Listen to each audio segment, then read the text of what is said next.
learning how to be able to connect with people, solve a problem that they are experiencing, and get them interested in why your approach is different than the guy they can hire for, $6 an hour on Upwork. This is Debbie, and welcome to another episode of The Offbeat Life, where I speak to inspiring individuals who ditched the norm to become location independent. We'll learn how to create sustainable laptop lifestyles from the experts that will help us achieve freedom from our 9-to-5. Hey friend, are you looking to land a remote gig ASAP? Well, did you know that we not only have a ton of online jobs you can apply to on our site, but now we are also sending them straight to your inbox. I'm happy to announce that we will be sending our email subscribers legit online jobs every Wednesday. We have done hours of research, so you don't have to. If you want to be the first one to hear about the remote gigs we find, go to theoffbeatlife.com to subscribe. In this week's episode, I'm so excited to speak with Erin, who is the Intentionality Expert and founder of Chosen Course. She works with location-independent entrepreneurs to stop the burnout, 24/7 overworking hustle, and start creating scalable businesses and productivity systems so they can enjoy their freedom-loving lifestyle. So listen on to find out how Erin has been able to help remote entrepreneurs become more productive while enjoying their freedom. Hey everyone, thank you so much for being here. I am so excited to be speaking with my guest today. Hey Erin, how are you? Hey Debbie, I'm great. How are you? I am wonderful. Can you tell us about you and why you live an offbeat life? Absolutely. So I have been living an offbeat life, I would say, for many years, but really for the last year and a half. My husband and I decided that we were going to finally take the plunge that we had dreamed about since we were first dating and become a full-time digital nomad family.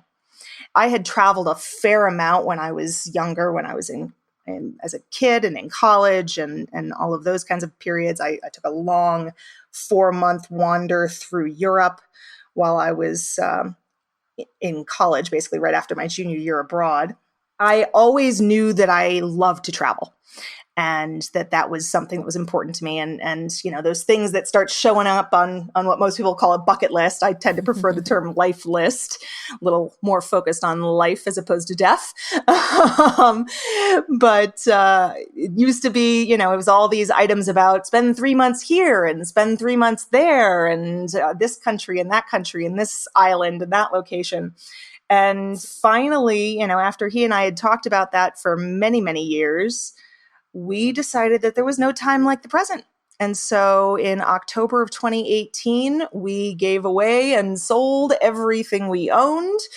And we have been exploring around now for the last year and a half. And at the moment, we are currently restricted to staying in the United States, which is kind of sad, in my opinion, because of my husband's corporate job. He works remotely for a US-based business, and they do require us to stay in the United States. But it's a huge country, and there are many, many areas of it that I had never had an opportunity to really visit and spend a lot of time in. So at the moment, we are US-based, but once we can retire him from that corporate job, I already have my list of all of the amazing places we will be heading off to next. But we travel the country at the moment in our little Mazda 6. No RVs for us. So we stay in furnished rentals, and usually we're in any place for 3-4 months at a time. Actually, we're currently in Santa Fe, New Mexico for just 1 more week, but this is the longest place we've stayed. We've been here for almost 6 months now because of, unsurprisingly, the land of quarantine and COVID and et cetera, et cetera. Yeah. But, surprisingly enough, for most remote entrepreneurs, this has not really done too much to their lifestyle. I mean, it obviously stops us from traveling, but other than that, we still make money. We still do pretty much what we've done before. And a lot of us always stay indoors anyway. Well, I don't know with the always stay indoors, but yeah, we work from home. So yeah, it's, in some ways we have been blessed to not be nearly as dramatically affected as many other families. And I do recognize and honor my privilege in that. And that's huge. Yeah, we haven't taken any massive financial hits. It's lifestyle more than anything. It's we haven't been able to go to all of the museums we would have liked to go to while we were here. And for anybody who's ever visited Santa Fe, New Mexico, there's this really awesome place called Meow Wolf, which is like an interactive live alternate reality art installation, art experience. And we had gotten our memberships for there, figuring we would go pretty darn frequently. And, halfway through our visit here, actually a little less than halfway through our visit, everything shut down. Yeah. So we haven't been able to, go and have those kinds of adventures and those kinds of fun. But we do what we have to do. We take care of ourselves. We take care of our community. We wear our masks and we keep on with our life in the best way that we can. And thankfully, things are starting to open up. So this is definitely not something that's too long term, and we can get back to our semi-normal life, hopefully sooner rather than later. Yeah, well, and we're planning our next road trip. We're actually leaving 1 week from today, literally. So probably by the time this goes live, will already have happened, because we were supposed to be leaving Santa Fe at the end of April. And we were going to be flying back across the country to visit friends and family in New England, leaving our car behind for a few weeks. And obviously that trip got canceled. And so we just decided to stay and extend. But we are leaving next Friday and heading on a road trip up through the Rocky Mountains to Yellowstone National Park and Grand Tetons before we start heading west, because we're going to be spending the rest of the summer and fall in Portland, Oregon. Wow. So many beautiful things that you can do, and it's pretty much doable as long as you can get this going. Right now, how were you able to start becoming a remote worker, remote entrepreneur, Erin, and really start to make this come to life, this life that you want? So my story begins back when I was actually in graduate school. And I started my first business, which was called Living Peace Professional Organizing, when I was 23 and still in graduate school. And that was a definitively hands-on, non-location independent, very much you have to show up and go to your client's home or workspace, and you're in, you're digging through their stuff. It was professional organizing. A lot of people are familiar with like Marie Kondo, that kind of stuff. Basically, I was doing that work long before anybody had ever heard of Marie Kondo. And it was wonderful and lovely, and I loved doing it. And then after a few years, I was fully booked. And I realized that I was either going to have to start turning clients away, or I was going to have to grow. And so I made the decision to grow that business. And I hired on other organizers, first as contractors and then as employees. And I started to grow my team. And I, in fact, grew one of the largest organizing firms in New England over the course of the next several years. And it was soon after that point in time, like basically I started pulling myself out of doing the hands-on and having my team members doing most of the client work. So I was responsible for, marketing and growing the business, and they were responsible for delivering the services. And it was somewhere right around that point when I began to realize that I really didn't want to run a local service business. That I really did want to be able to do work I loved and that I was passionate about, but be able to do it from anywhere in the world. And that was kind of the beginning of my realizing that I needed to figure out a different way. And long story short, over the next several years, I began to realize that my personal passion was beyond what I refer to as the tangible organizing, moving around the stuff in someone's space, and more into the intangible organizing. How do we organize our information, our plans, our decision making? How do we prioritize? How do we get clear on what is most important to us and make sure we stay focused on that and take action on that on a regular basis? And blessedly, since was shifting my attention to intangible organizing, that makes going online a heck of a lot easier. Because, essentially what ended up happening was I started my second business concurrent. I was still running my original company, Living Peace, but I started my business Chosen Course back in 2011. I think we're almost out of my 10-year mark on that one. Yeah, 2011. And initially, I was primarily working with corporations. So I was doing corporate consulting, corporate training, primarily working with C-level executives and doing productivity work with, C-level executives from Fortune 500 companies and beyond. And that was really fun and really engaging, but also often meant that I was still hopping on a plane to fly out to a particular client's site to do an all-day intensive with one of my corporate clients or to do a training for their team. And, there's a point in time at which flying persistently to Cedar Rapids, Iowa is not necessarily your favorite thing to do. And particularly because my husband and I decided we wanted to start our family, I knew I didn't want to have to be hopping on planes to get paid. And so that was when I decided it was time to shift entirely and basically stop it with any of the in-person work, even if it was travel related, which was fun for a while and then exhausting. And instead really focus on what I knew best, which was entrepreneurs. And, by that point in time, I'd been an entrepreneur for, a decade plus. And now I'm at 17 years, something like that I've been running my businesses. So I realized that the best thing I could do was serve the people I knew best and really support entrepreneurs in building the personal productivity and the business systems that allow them to make running their businesses easier, that allow them to get the things off their plate that aren't their best use of their time and skills. So that was essentially the final piece that fell into place.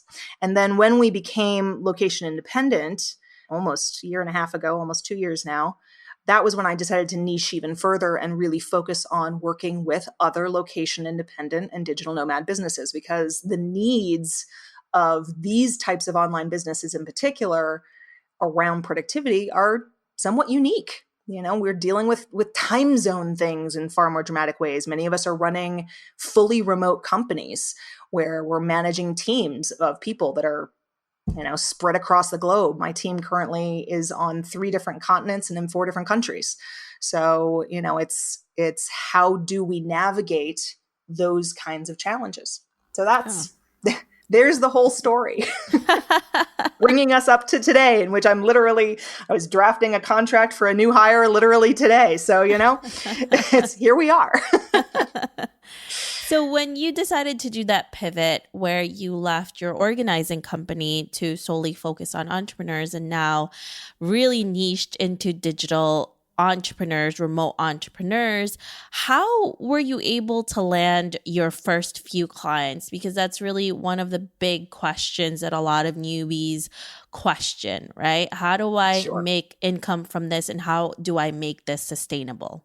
Sure, absolutely. Well, I have used so many different strategies over the years because, 17 years, you tried a bunch of different things and you see what works. And the answer is all of them work, depending. So as I was transitioning out of my organizing business, and I did end up selling that business back in 2015, I sold it to a colleague, so I no longer run it, although it does still run. And many of the same staff members are still working for it. But when I transitioned, essentially I realized that there are kind of 2 approaches that happen for a lot of people in kind of the remote work, freelance, online entrepreneur space. There are the folks who figure out what they're good at doing, and then they try and figure out how to find a whole bunch of clients doing it, which usually involves posting on Upwork and applying for Upwork jobs or, any number of those kinds of online remote job database, connection services, that kind of stuff. And I tried that out once or twice. Mostly, honestly, I tried it out after my maternity leave, because I was like, all right, I really don't want to like fully restart my business, because I virtually shut my business down for about 6 months after my daughter was born. And I knew I didn't want to get full time back up to speed, because that just wasn't realistic. That wasn't what my family needed. And so I decided I'd kind of test things out on Upwork a couple of times. And so I got a couple of Upwork clients. And you know what? Those no. Let me just say that was not the best relationships on the planet. Not that you can't find great employers and great clients and everything on Upwork, but a lot of times you can't charge the premium prices. Think about it. I was working corporate prior to all of that. And, so my clients were paying 5 figures for a contract with me. And most of my Upwork clients were like, you want to charge what? And so, so I think I only worked, I did a project with one client for about 3-4 months. And then I had another client that I worked with, kind of on an ongoing consulting basis. But it was not as lucrative as it should have been. So the better answer to your question, podcasts are great. I've gotten plenty of clients from this kind of conversational, putting yourself out there and helping people get a sense of who you are and what you can do. But more than anything, it's really about learning the skills of online marketing and learning how to be able to connect with people, solve a problem that they are experiencing, and get them interested in why your approach is different than the guy they can hire for, $6 an hour on Upwork. So, it really, I'm a big fan of Marie Forleo and Amy Porterfield and, kind of that whole approach to establishing yourself, establishing your expertise, and attracting, the other thing is, I mentioned my husband works for a US corporation. He actually works for HubSpot, which is an online marketing software company. And part of what they're known for is what's, classically now referred to as inbound marketing. It's how do you establish yourself as an expert in something and then show up in enough of the various places that when people are looking for an expert in that, they end up coming across you. Yeah. And so, personally, I really do believe that that's a stronger and better approach to getting really quality clients. Yeah, and you're not constantly chasing, right? It's more attracting than chasing. So that is such a great way to be able to put yourself out there, and so much better for yourself too in the long run. Absolutely. Absolutely. No question. So what are some of the best resources that you've used for your business and to make it more easier, your task, and more productive? Oh, now that is a huge question, Debbie. So before I go into the answer that I have a feeling you're looking for, I need to preface, because I personally, in my expertise as a productivity consultant, having done this work for a lot of years, have a very strong opinion about the fact that most people think, I just need the right app. If I could just find the right tool, if I could just, all I need is the right software. If I had the right software, then all this would be easier and I'd be magically organized. And I very strongly believe that that is a myth, that is something we need to shake off. Because the reality is that I could tell you about, my favorite tools, the coolest tools that I use, that I've used for a decade or more. But if you don't have the rest of the system, as I say, that allows you to use the tool effectively, the tool itself will do nothing for you. It's kind of like the classic, people say, oh, I need to get organized. We'll go into the physical realm because this makes so much sense to most people. I need to get organized. So I just need to go and buy some bins. And then you go to, the store and you buy these pretty bins and you toss a bunch of stuff in it. And then you can never find anything because you're really no more organized than you were before. You just hid it all. It's like, it's all in one of these bins. Which one of these bins is it? Because if you don't take the time to actually go through the stuff, create clarity about this belongs here and this belongs here, and here are kind of the organizational system that defines how the bins are working for you, then it's not really going to do much for you, is it? And the same thing's true with our digital systems. So, I can tell you, yes, I use Asana, I use Evernote, I use Slack. Those are things that I basically live in on a daily basis. Asana is for our project management with my team. Evernote is where we keep a lot of the content. So like content for video scripts or blog posts, for, email drafts, all of that kind of stuff. That's where a lot of that gets drafted and organized. And, Slack is obviously where we manage a lot of our team communication conversations. But you have to have the tool. And then I, as I say, there are usually three parts to a system. You need the tool, you need the habits, the human behavioral element of how does it get used. And then finally, the piece that most people never even think about is the mindset. Because if you have beliefs about, for instance, your ability to stay on top of your tasks. I had a client once who used to say, my to-do list is a horror.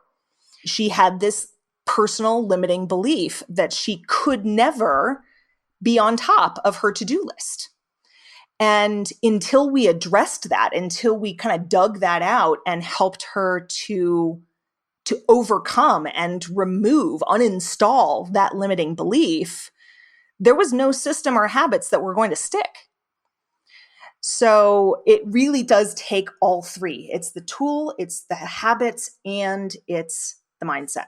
And that's what actually makes the difference. And that's part of what I incorporate into my work. Yeah. And it becomes more sustainable when you are able to start putting all of those things together. And for the long term, whether you have this business and then you start something else completely different, if you are able to take that with you, it's always going to work. Exactly. So yeah, I've run two different companies now, two different six-figure organizations, and both of them, I used roughly the same kinds of systems that I use now in my current business 10 years ago in my previous business. Because, little modification here, a little tweak there, slightly different roles. It's like in my previous business, we had a lot of professional organizers, and I was working on helping them manage their client work. And those were systems that were important. Now, in my current business, I'm doing almost no one-on-one work now. I focus exclusively on my course, which just launched for the first time this year. And, and so now it's all about the marketing and the course delivery and those kinds of things. And so my team now are, the virtual assistant and the copywriter and the graphic design person and, the video editor and all of those kinds of roles. So as your team's roles change, the system will adjust with it, but the core functionality and the core structure of it are the same, are basic. Yeah. So let's fast forward to 30 to 40 years from now, Erin, and you're looking back at your life. What legacy would you like to leave, and what do you want to be remembered for? Oh, this is such an amazing question. And it's awesome because one of the things that I love to do with my clients is help them ask this question. And so my answer is I want to inspire people to live a life with intention.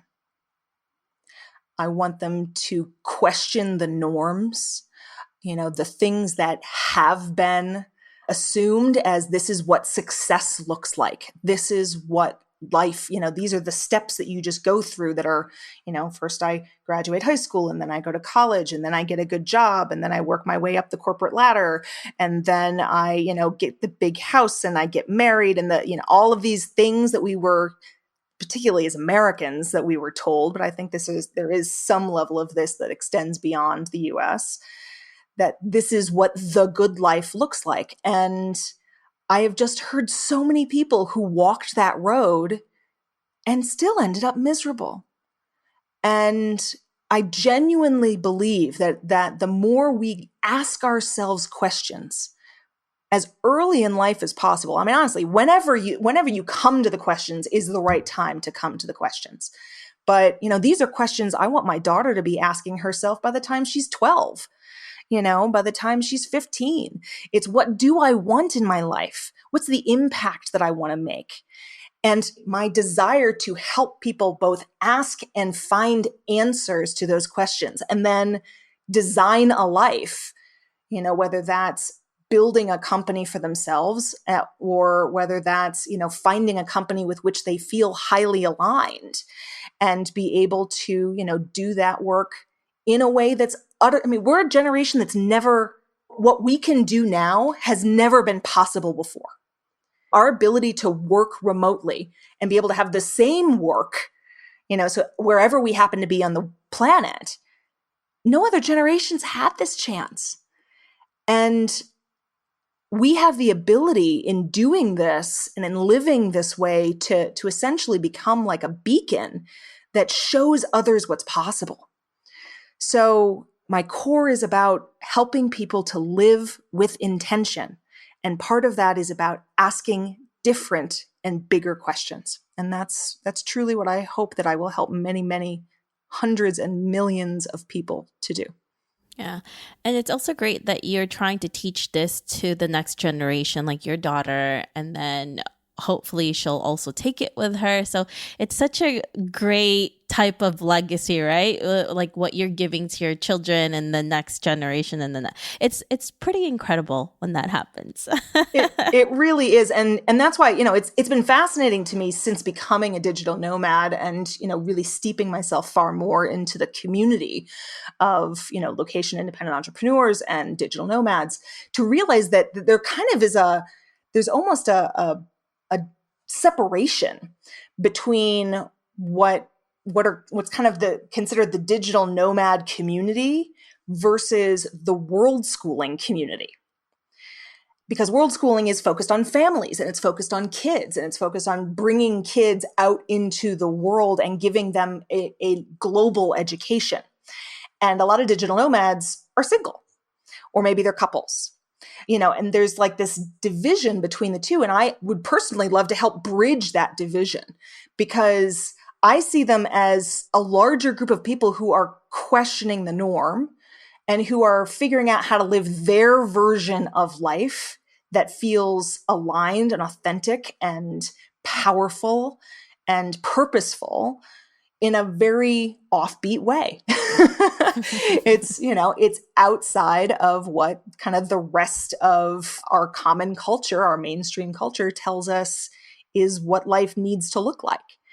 And for a lot of digital nomads who get into it in their early 20s, I've seen these comments and soul searching that goes on. It's like, well, if I get married and I have kids, then I'll probably have to settle down. It's like, no, you don't. Don't assume that. Question everything. Figure out how to make it work in the way that you want to make it work. I mean, I knew when I met my husband and when I was first starting dating that I wanted travel to be a big part of our life. And that was something, blessedly, he was very much in agreement with. And it's, I think, one of the reasons why we clicked. And even though he hadn't had as many opportunities to travel as I had, that was a value that we shared. And that's, I think, what makes our current life possible. Is to find people who have that shared value and who want to live the offbeat life, as you say, Debbie. It's great when you find a partner that shares that same type of value like you were talking about, Erin, because it goes a lot better in life when that happens. Yeah. Well, and I do acknowledge that I think it made it a little easier that at the time we met and were dating, I was not yet a digital nomad. We met and we dated and we lived together in one place for, quite a number of years. We're coming up on our 10th dating anniversary, actually, this fall. So we had that time to establish the relationship. And so I have a whole lot of respect for the digital nomads who try and figure out how to both travel and have, a committed relationship if their partner can't travel with them yet. I will say, however, that I did have, prior to meeting my now husband, I had a long distance relationship for 6 years. So I know it's possible. Like I know what's possible, even if you It's the come back and hang out with your loved one for a period, and then you disappear for a couple of months, and then you come back and then you disappear it is possible. It's all possible. But yeah, the time helps. It's good to see that it actually can be possible with listening to your story, Erin, that we can do this as well. So if our listeners want to know more about you, where can they find you? Well, you can find me at chosencourse.com. Otherwise, I'm on IG at Chosen Course, or on Facebook, same thing, Chosen Course. You can find my Facebook page, and those are awesome places to connect with me. And I do a weekly video. You can actually find us on YouTube as well, because now we just started doing our weekly videos, which most weeks are focused on productivity related topics.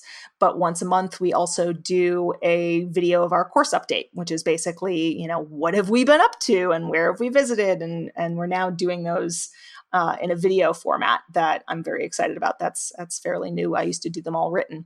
So that's the best ways to follow my journey, follow our journey, and as well as potentially get some good ideas and guidance about how to improve yours. Perfect. Well, thank you so much, Erin, for being here with us and sharing all of these amazing tips with us. We really appreciate you. Thank you so much. I'm happy to be here with you, Debbie. I hope you enjoyed this interview with Erin. Make sure to visit theoffbeatlife.com. Again, that's theoffbeatlife.com to get the extended interview where she shares how to move from freelancer to entrepreneur. Hey listeners, have you ever thought about starting your own podcast? Lucky for you, I have created a new site that will help you learn how to launch, grow, and monetize your own show. I offer one-on-one mentorship programs, and I'm launching an ebook, How to Create a Profitable Podcast, that can help you take your podcast from hobby to profitable business. Visit howtocreateapodcast.com to learn more. Again, that's howtocreateapodcast.com. See you there. Hey listeners, thank you for listening to this episode, and I'm so thankful for your support. I would love to hear your thoughts on this episode and get suggestions on guests, topics we can discuss, and so much more. Feel free to reach out at hello@theoffbeatlife.com and let me know what you'd like to hear. If you like the show, don't forget to give us some love and review on iTunes. Thank you again for being a part of this journey, and I can't wait to hear how your location independent story will unfold.